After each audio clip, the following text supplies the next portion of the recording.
Pada tanggal 9 September 1985, seorang jaksa di Italia menerima sebuah surat tanpa nama pengirim. Di dalamnya tidak ada ancaman tertulis, tidak ada tuntutan uang tebusan. Di dalamnya hanya ada selembar tisu yang membungkus potongan kulit payudara manusia. Selama 17 tahun, perbukitan indah di sekitar Florence menyembunyikan rahasia paling kelam dalam sejarah Eropa. 16 nyawa dihabisi saat mereka sedang berduaan di dalam mobil, ditembak, ditikam, dan dimutilasi secara brutal. Penyelidikan polisi berantakan, orang-orang tak bersalah di penjara, teori sekte setan bermunculan. FBI Amerika sampai harus turun tangan. Bahkan kekejaman kasus ini menginspirasi penciptaan salah satu karakter paling ikonik di dunia, Hannibal Lecter. Tapi tahukah kalian bagian paling mengerikan dari cerita ini? Setelah lebih dari setengah abad, ratusan tersangka dan analisis DNA paling modern di tahun 2024, senjata pematikan itu tidak pernah ditemukan. Dan sang pembunuh sebenarnya mungkin tidak pernah benar-benar tertangkap. Ini bukan naskah film fiksi, ini adalah sejarah. Selamat datang di Nalar Liar, dan ini adalah misteri dari pembunuh berantai paling legendaris di Italia, The Monster of Florence.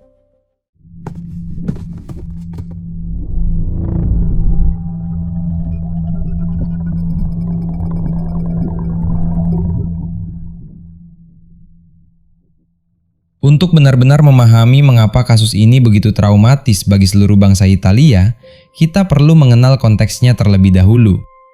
Florence atau Firenze dalam bahasa Italia adalah kota yang disebut banyak orang sebagai ibu kota seni dunia.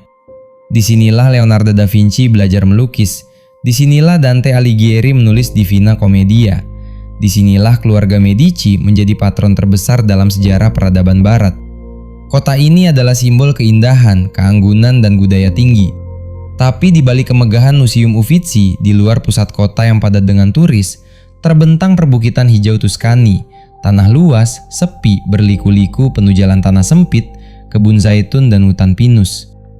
Dan di tempat-tempat itulah, jauh dari lampu sorot kamera, generasi muda Italia menemukan satu-satunya privasi yang mereka miliki.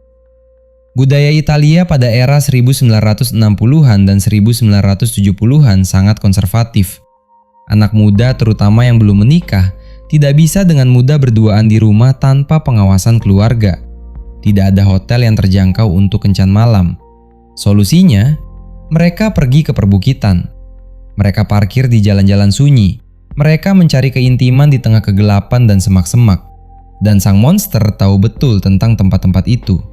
Ia tahu kemana anak-anak muda itu pergi. Ia tahu kapan mereka paling rentan, larut malam, bulan gelap, akhir pekan. Ia telah mempelajari medan, ia bersabar, dan kemudian ia menyerang.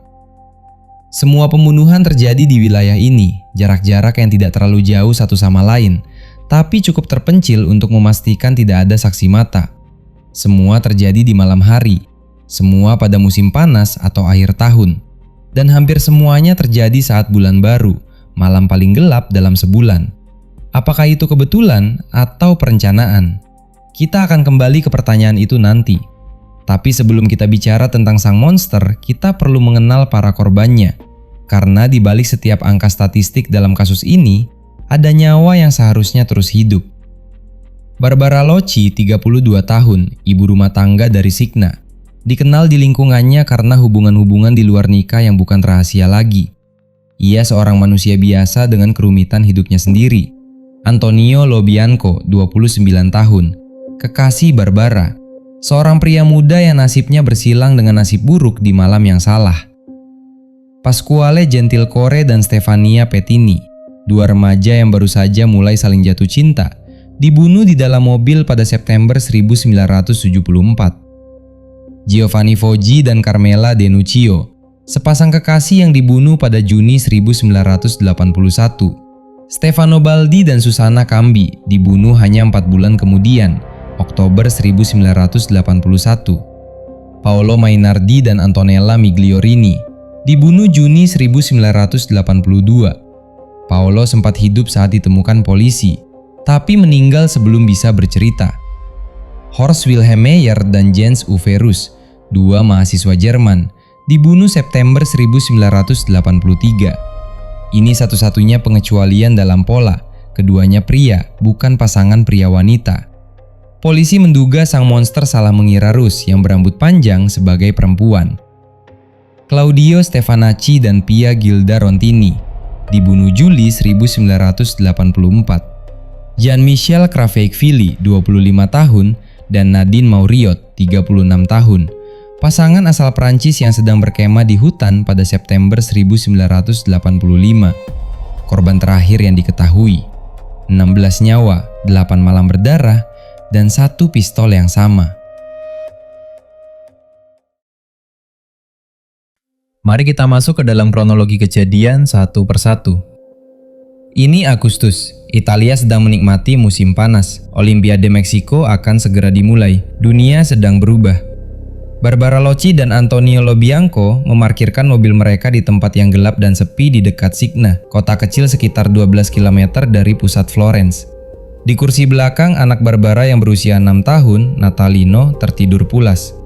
Seseorang mendekati mobil itu dari kegelapan. Suara letusan memecah kesunyian 2 kali, mungkin lebih. Senjata berkaliber 0,22 dengan peluru Winchester bermarka huruf H di bagian bawah selongsongnya. Barbara dan Antonio kehilangan nyawa seketika. Natalino terbangun karena suara tersebut. Anak kecil itu menemukan ibunya dan pamannya sudah tak bernyawa di kursi depan. Dan kemudian, ini bagian yang paling memilukan sekaligus paling aneh. Sang pelaku sama sekali tidak melukai Natalino. Ia justru menggendong anak itu di pundaknya, menyanyikan sebuah lagu untuk menenangkannya dan membawanya ke rumah orang asing terdekat. Ia mengetuk pintu, menyerahkan Natalino, dan menghilang ke dalam kegelapan. Ketika ditanya, Natalino hanya bisa berkata, "Ayah sedang sakit di rumah, ibu dan pamannya sudah tiada di dalam mobil."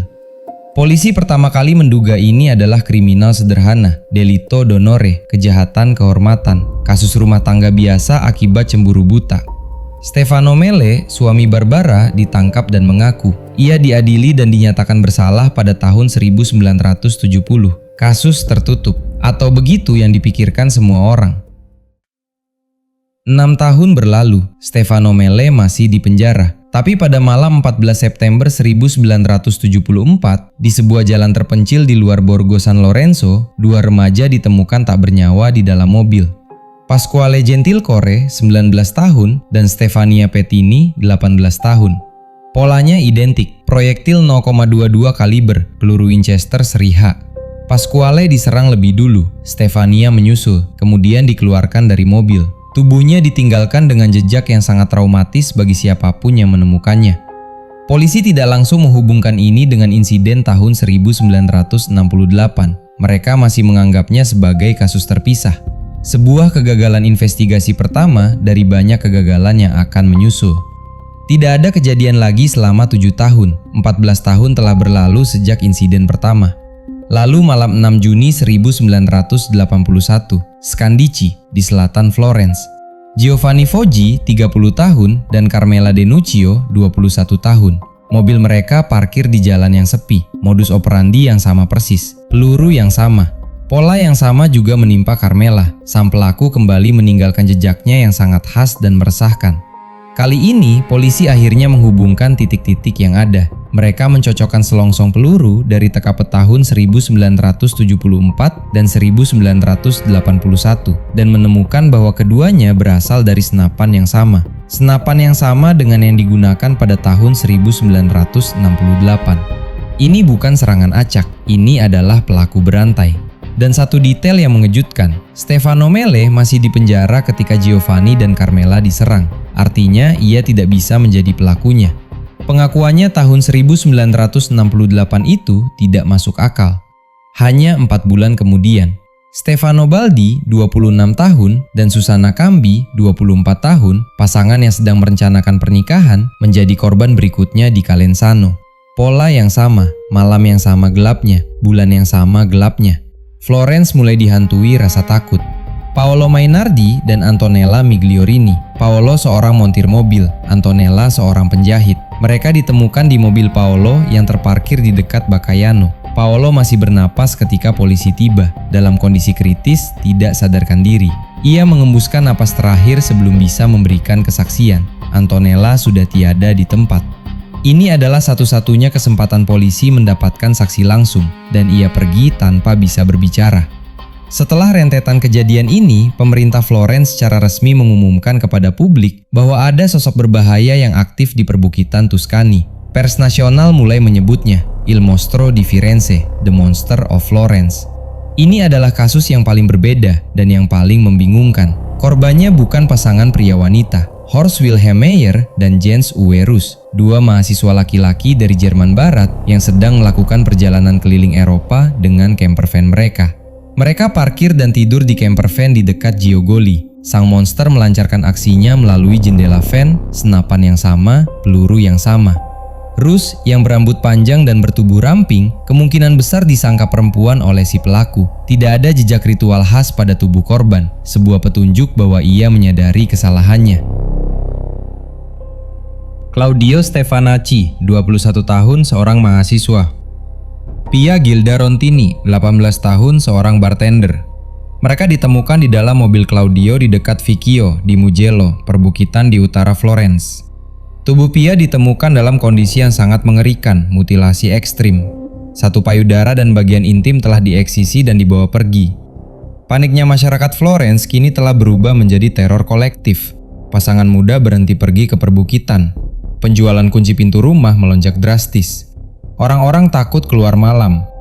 Pembunuhan terakhir yang dikaitkan dengan Il Mostro, Jean-Michel Cravechvili, 25 tahun, seorang musisi asal Georgia yang tinggal di Prancis. Nadine Mauriot, 36 tahun, seorang pedagang dari Audincourt, Prancis. Mereka tidak tahu betapa berbahayanya perbukitan di luar Florence itu. Mereka adalah turis asing yang sedang berkemah dalam tenda kecil di hutan dekat San Casciano. Pada malam 7 atau 8 September 1985, sang monster menyerang. Nadine ditembak di wajah, tewas seketika. Cravechvili yang merupakan pelari cepat amatir pemenang lomba 100 meter hanya terluka di pergelangan tangan dan sempat lari masuk ke hutan. Sang monster mengejarnya, menangkapnya, dan membunuhnya dengan satu sabetan pisau yang hampir memutus lehernya.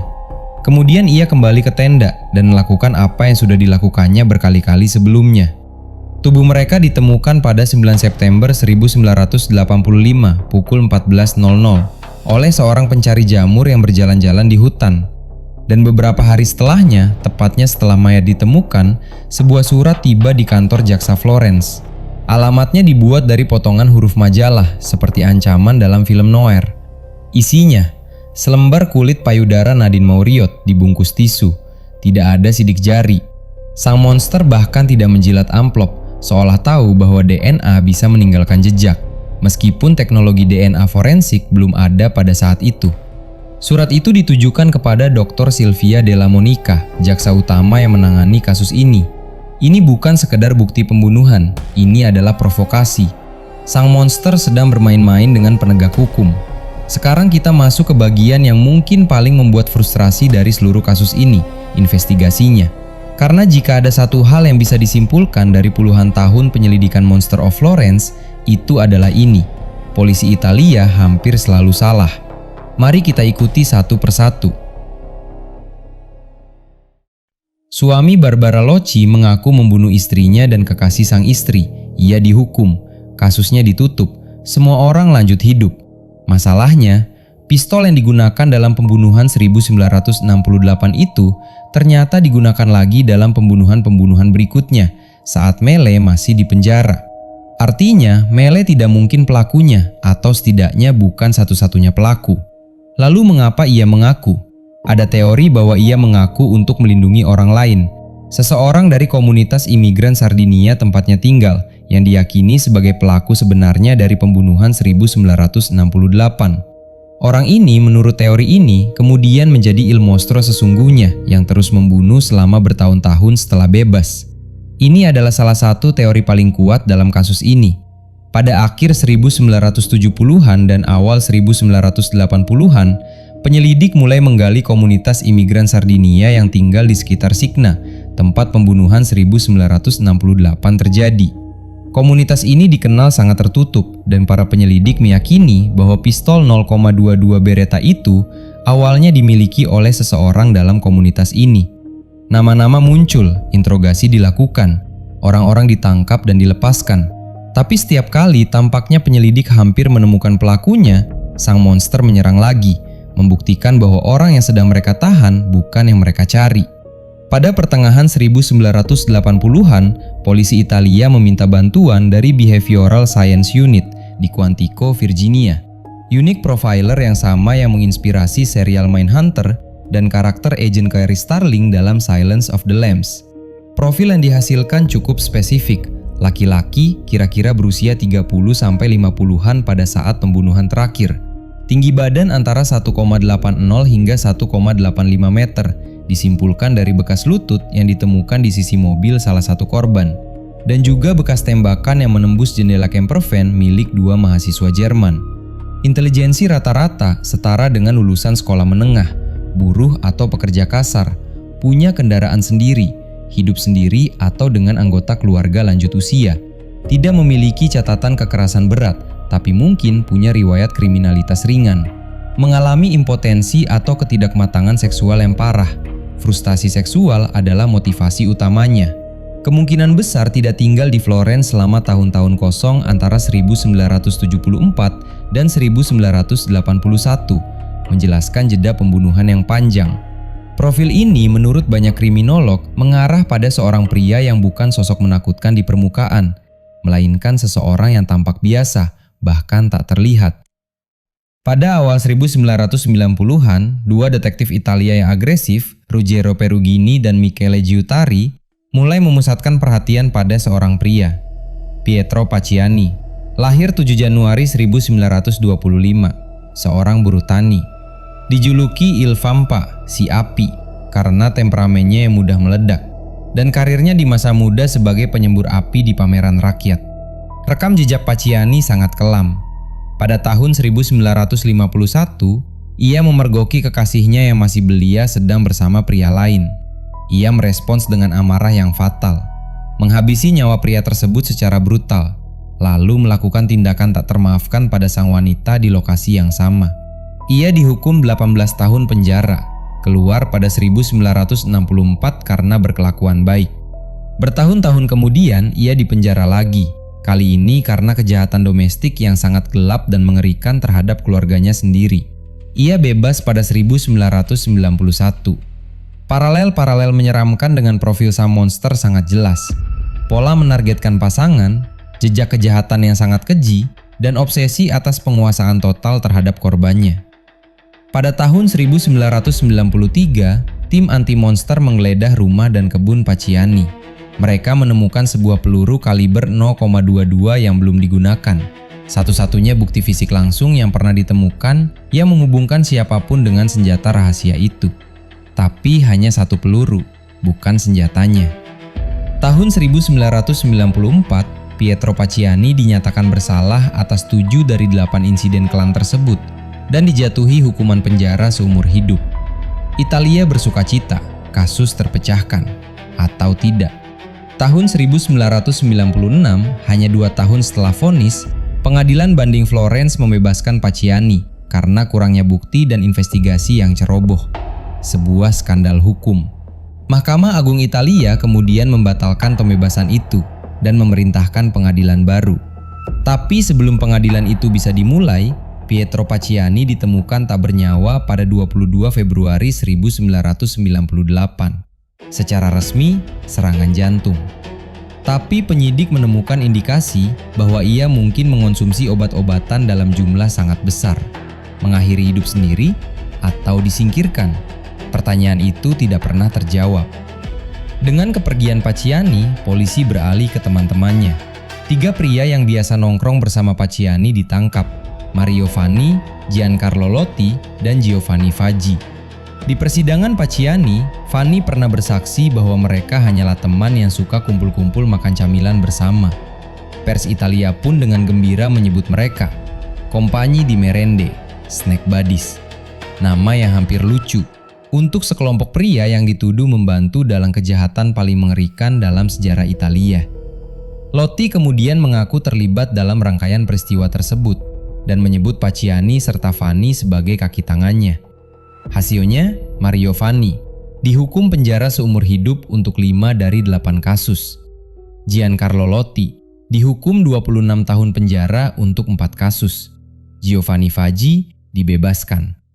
Putusan ini menjadi final pada tahun 2000 oleh Mahkamah Agung Italia. Kasus tertutup? Tidak juga. Selama proses penyidikan pada 1990-an dan 2000-an, mulai beredar teori bahwa Pacciani dan kawan-kawannya bukanlah otak dari rentetan tragedi itu. Mereka hanyalah alat. Orang-orang dari kelas bawah yang digunakan oleh sosok yang lebih powerful, lebih kaya, dan lebih terlindungi. Motifnya, tanda mata mengerikan yang selalu diambil dari tubuh korban perempuan diduga merupakan pesanan khusus dari anggota kelompok elit yang melakukan ritual okultisme bawah tanah. Teori ini didorong oleh jaksa Giuliano Mignini dari Perugia, yang pada awal 2000-an mulai menyelidiki hilangnya nyawa secara misterius dari seorang dokter bernama Francesco Narducci yang ditemukan tenggelam di Danau Trasimeno pada Oktober 1985, hanya sebulan setelah insiden terakhir sang monster. Mignini mengklaim Narducci adalah anggota sekte rahasia yang terlibat dalam rangkaian kasus ini. Ia menyatakan ada jaringan sekitar 20 orang, termasuk dokter, pengacara, dan mungkin pejabat yang terlibat atau menutupi kasus ini. Tuduhan ini mengguncang Italia. Media menyebutnya sebagai skandal terbesar dalam sistem peradilan negeri itu. Tapi pada akhirnya, tuduhan Mignini dibatalkan karena kurangnya bukti yang konkret. Dan nama Mignini sendiri kemudian menjadi kontroversial di dunia hukum internasional. Ia adalah jaksa yang sama yang menangani kasus Amanda Knox di Perugia pada 2007, menggunakan logika investigasi yang serupa dan juga berakhir dengan kontroversi besar. Salah satu twist paling aneh dari seluruh saga ini terjadi pada pertengahan 2000-an. Mario Spezzi adalah jurnalis Italia yang meliput kasus Monster of Florence selama lebih dari 2 dekade. Ia bahkan yang pertama kali menciptakan frasa Il Mostro di Firenze. Pada tahun 2006, ia menulis buku bersama penulis Amerika Douglas Preston berjudul The Monster of Florence, sebuah karya non-fiksi yang menjadi bestseller internasional. Preston yang tinggal di Tuscany pada saat itu ikut menginvestigasi kasus ini bersama Spezzi dan mengembangkan teori sendiri tentang identitas sang monster. Jaksa Mignini yang sedang mengusut teori kultus setannya menjadi tidak senang dengan arah penyelidikan Spezzi dan Preston. Hasilnya, Spezzi ditangkap pada tahun 2006 dengan tuduhan menutupi bukti dan bahkan dituduh sebagai tersangka monster itu sendiri. Sebuah tuduhan yang dianggap absurd oleh hampir semua pengamat. Preston dipanggil untuk diinterogasi, dan dalam sebuah momen yang hampir tidak bisa dipercaya, ia diperingatkan oleh Mignini bahwa jika ia tidak meninggalkan Italia segera, ia mungkin akan ditangkap. Preston yang merupakan warga negara Amerika Serikat langsung terbang pulang. Spezzi akhirnya dibebaskan setelah beberapa bulan mendekam di penjara. Semua tuduhan terhadapnya dibatalkan. Mignini sendiri kemudian dihukum pada tahun 2010 atas dakwaan penyalahgunaan wewenang, termasuk otorisasi penyadapan ilegal selama penyelidikan Monster of Florence. Hukuman itu kemudian dibatalkan dalam banding. Lompat ke masa kini atau hampir masa kini. Pada Agustus 2024, sebuah penelitian yang dilakukan oleh Dr. Lorenzo Iovino berhasil mengekstrak dan menganalisis DNA dari selongsong peluru yang ditemukan di 3 TKP berbeda. Hasilnya mengejutkan. DNA yang sama dari sumber yang tidak diketahui hadir di peluru-peluru dari 3 pembunuhan terpisah. 1983 mahasiswa Jerman dan 2 TKP lainnya. DNA ini tidak cocok dengan Pietro Pacciani, Mario Vanni, Giancarlo Lotti, atau siapapun yang pernah dihukum dalam kasus ini. Ini artinya, ada seseorang yang menangani peluru-peluru itu di beberapa lokasi pembunuhan berbeda, dan orang itu tidak pernah diidentifikasi, apalagi ditangkap. Keluarga para korban telah menuntut kasus ini dibuka kembali sejak tahun 2022. Pengacara mereka, Walter Biscotti, menyatakan ada ketidakkonsistensian besar dalam pengakuan Lotti, dan bahwa ada elemen dalam berkas kasus lama yang secara keliru diabaikan.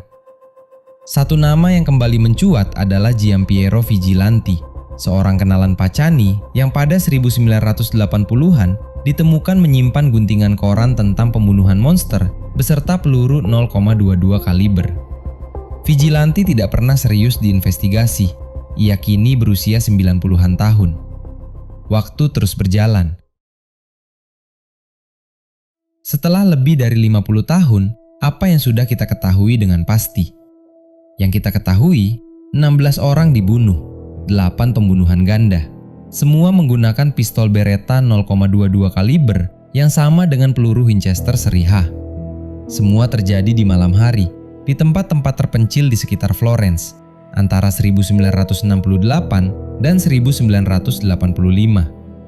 Dua orang, Mario Vanni dan Giancarlo Lotti, dihukum dalam pengadilan yang sah, dan putusan itu dikonfirmasi oleh Mahkamah Agung Italia pada tahun 2000. Vanni dihukum seumur hidup, Lotti dihukum 26 tahun dan dibebaskan setelah menjalani hukumannya. Pietro Pacani meninggal pada 1998 dalam status hukum yang ambigu, tidak bersalah di mata hukum karena kasusnya belum selesai, tapi juga tidak terbukti tidak bersalah. Yang tidak kita ketahui, pistol Beretta 22 yang digunakan dalam semua pembunuhan tidak pernah ditemukan. Bagian-bagian tubuh yang diambil dari korban tidak pernah ditemukan. DNA misterius yang ditemukan pada peluru-peluru di 3 TKP berbeda pada analisis 2024 tidak cocok dengan siapapun yang pernah dihukum, dan identitasnya masih tidak diketahui.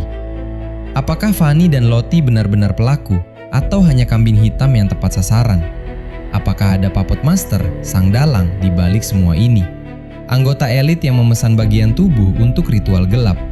Atau apakah sang monster adalah sosok tunggal yang sampai hari ini hidup tenang atau telah meninggal tanpa pernah ditangkap? Kasus ini secara resmi dinyatakan tidak selesai oleh banyak pihak.